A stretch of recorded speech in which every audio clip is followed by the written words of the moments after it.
Wow. I think I'm going to demand an entrance like that every time I give a seminar in future. Okay. Like everyone else, I'm delighted to be here, and a little bit awed and not sure I can live up to the previous speakers, to a genuine sports hero and to such an intrepid reporter as my colleague Nick Kristof. Especially, I was concerned because I'm here. This is a session about making the impossible possible. It's a session about achieving things, and it's uplifting. And I'm an economist. I'm not supposed to be uplifting. I'm supposed to be depressing. There's a reason. The field is normally called the dismal science. And it was given that name by the historian Macaulay, who complained that the economists were always telling you what you couldn't do. At the time, it was that economists were saying you couldn't raise the standard of living of the general public because they just have more children and drive wages back down again. We've dropped that one, but still, economics is largely about what you can't do. The quintessential economics line. It was actually originally Mayor LaGuardia of New York, but it was picked up by Milton Friedman and became famous, is that there is no such thing as a free lunch. Everything comes at the cost of something else. And so economists are supposed to tell you what you can't do. They're supposed to tell you about the limits. They're supposed to tell you that it's hard to solve problems. But that's not always true. And what I want to talk about on this occasion are the problems that are huge that actually we could solve very easily, where actually what is considered impossible is extremely possible. In fact, good economics says that it's something we should be able to solve quickly and that would be no problem at all. The impossibility is in the minds of men. What we are now in the world is a kind of cage of the mind, a cage of bad ideas which are trapping us in a really terrible situation. So obviously I'm talking about the global economic crisis.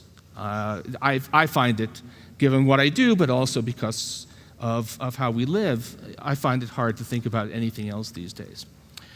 Just a few thoughts about where we are right now. In the United States, right now, there are 13 million people unemployed.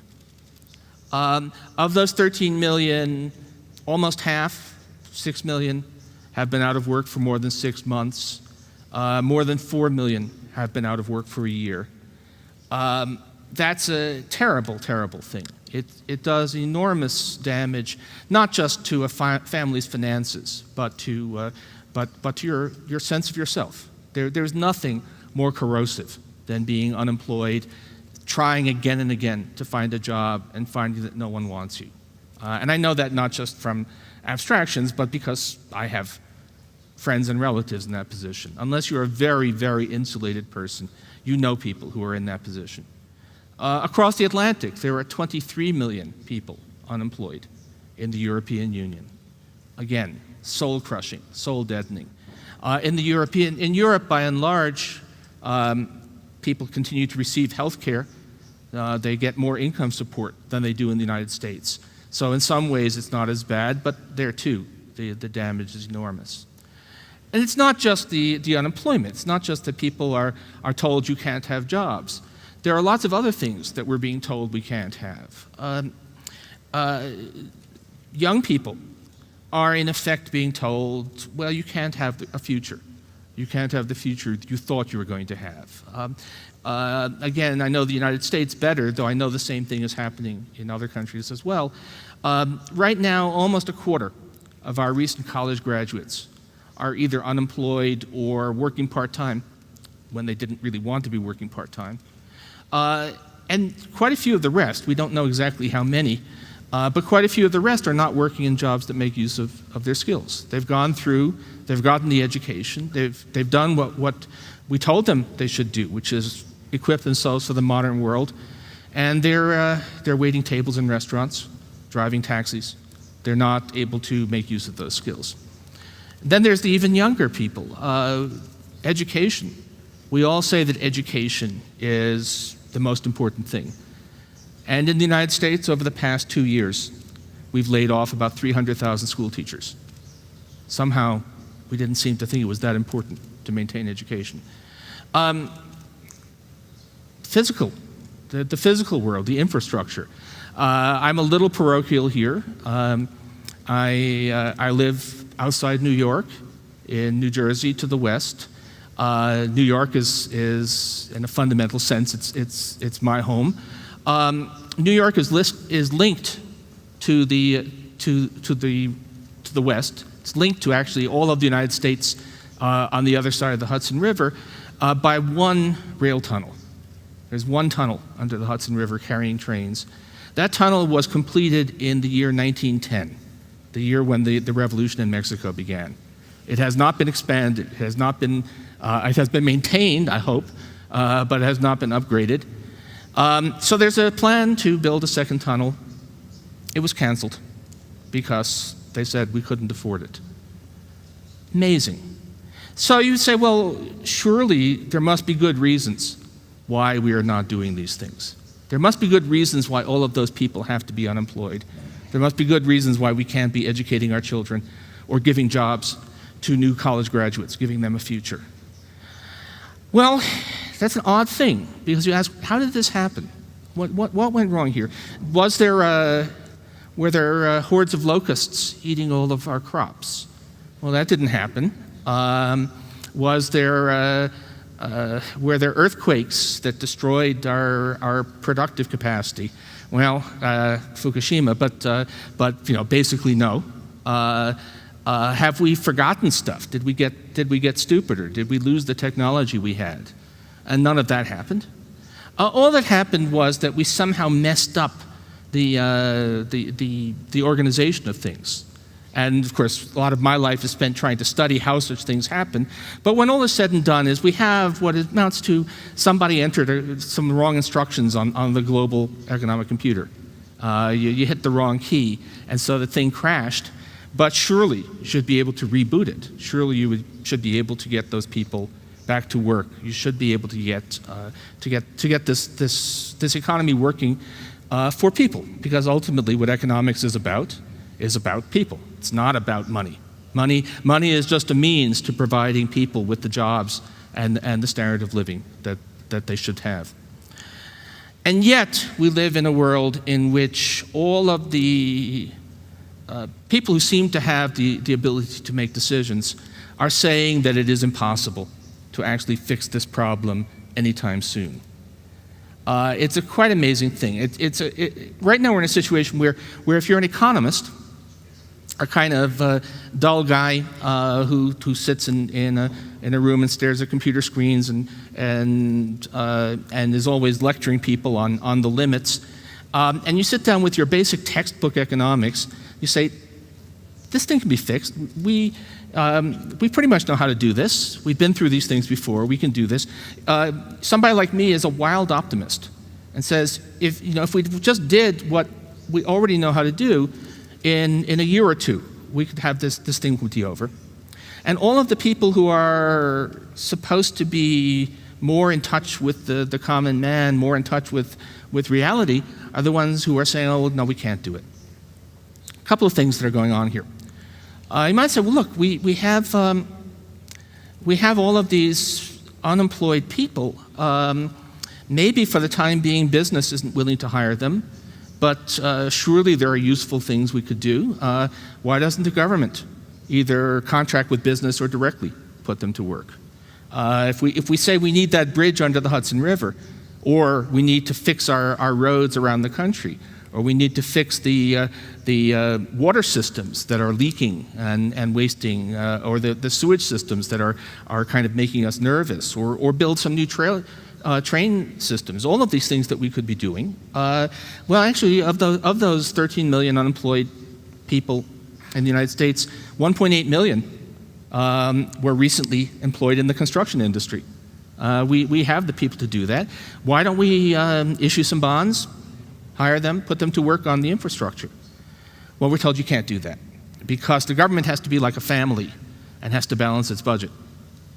Well, actually, even families don't do that, right? A family that families don't pay for houses for the most part out of cash, out of the weekly paycheck.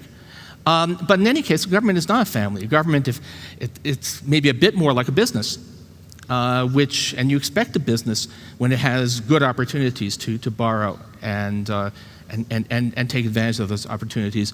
But we're told you can't do that because it's a terrible thing. And you say, well, why can't the government borrow? And they say, well, it just can't.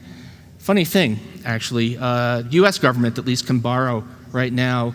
It can issue 10-year bonds at an interest rate of 2%. It can issue 10-year bonds that are protected against inflation, and the interest rate is negative. People are actually willing to lend the government money and pay the government for the privilege of keeping their money safe. You would think that we would be able to do that. But at the moment, still, the people who say that it's impossible are ruling the day.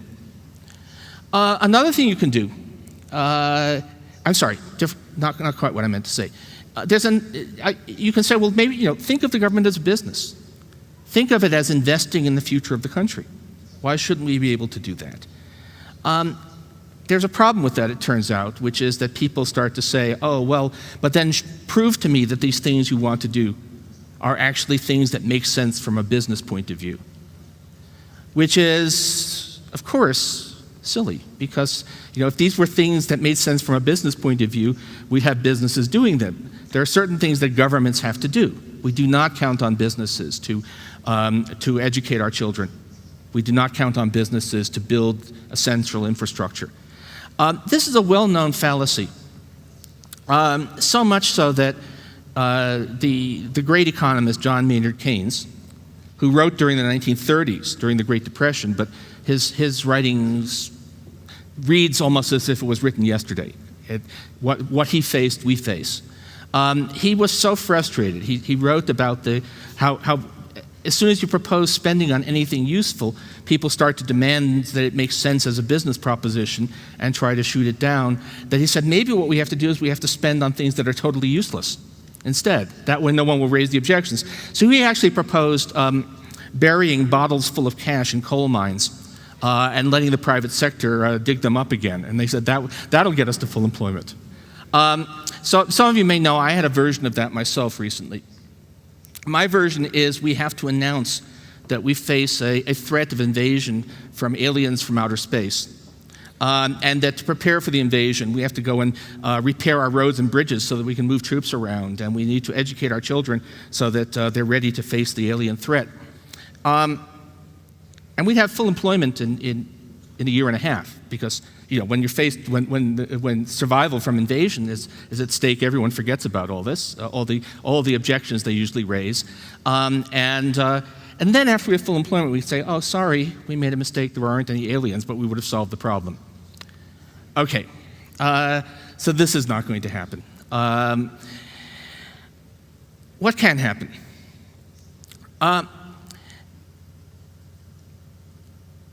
It's not. I wish I could say it was entirely a cage of the mind. It's true that there is also there is politics, there is cynicism. Part of the reason that it's so hard to actually change this situation is that some people believe, at least, that they have a vested interest in not seeing the kinds of things I would like to see us do succeed. They're afraid that if you have a government program to restore full employment and it succeeds, then people will say, well, gee, can't the government do other things too? Can't it reduce inequality? Can't it reduce poverty? And if government spending does good things, maybe we should tax rich people a little bit more to pay for it. And so there's some objection from that point of view. It's a terrible thing to say, but the world, we do live in a world, maybe we always did, in which people will oppose things that are clearly good things because it might open the door to other things that will hurt their self-interest. But I think we could get past that if we had enough clarity, if there was enough understanding that this does not have to be happening.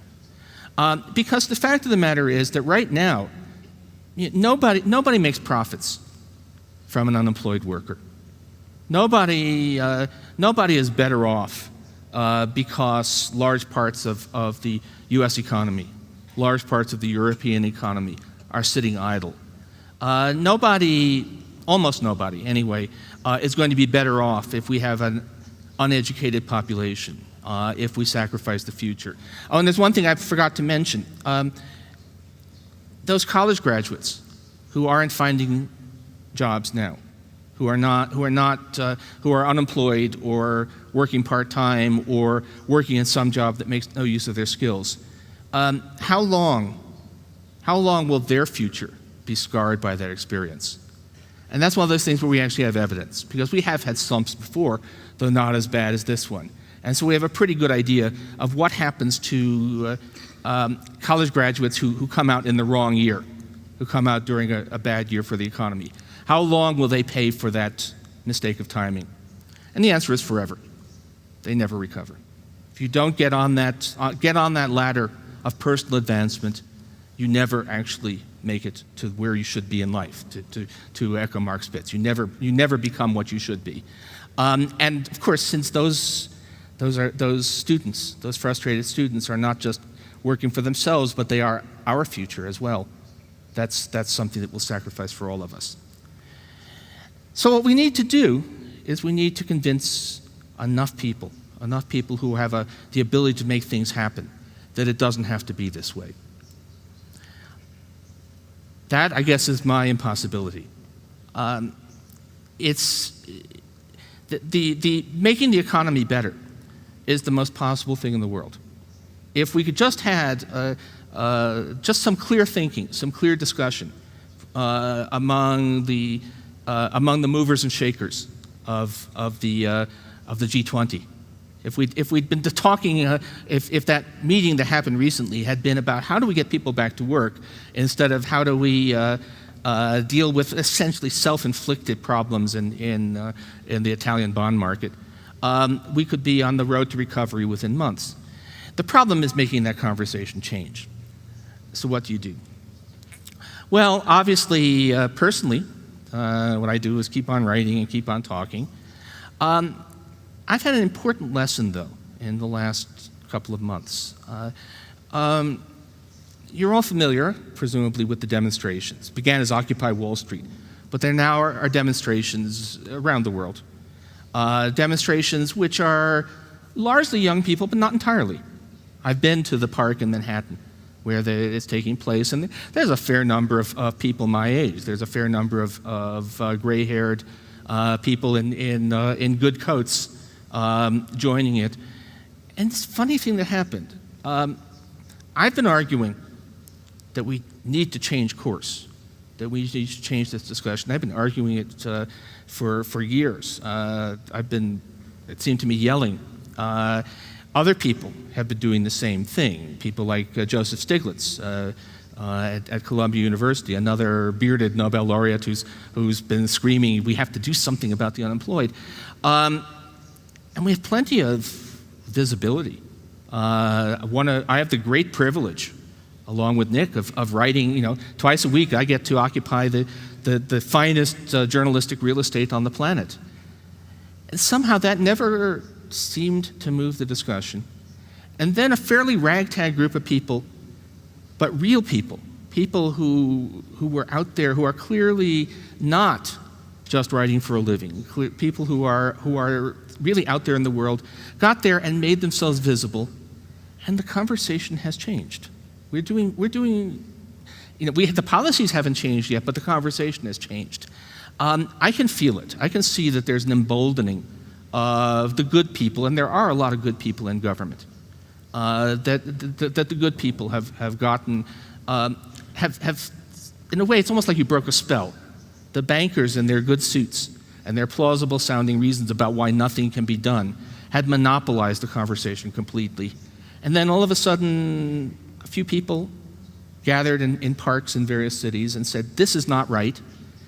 And people are saying, among other things, President Obama is saying, that's another good man in government who I think has been listening to the bankers too much.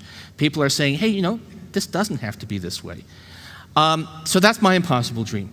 My impossible dream is that if we make the point loudly enough and get support enough from the idealistic people, because there turns out to be a well of idealism in this world that was greater than I had imagined, that we can turn this around and we can make all of our lives, but also make of our nations and the world economy what it ought to be.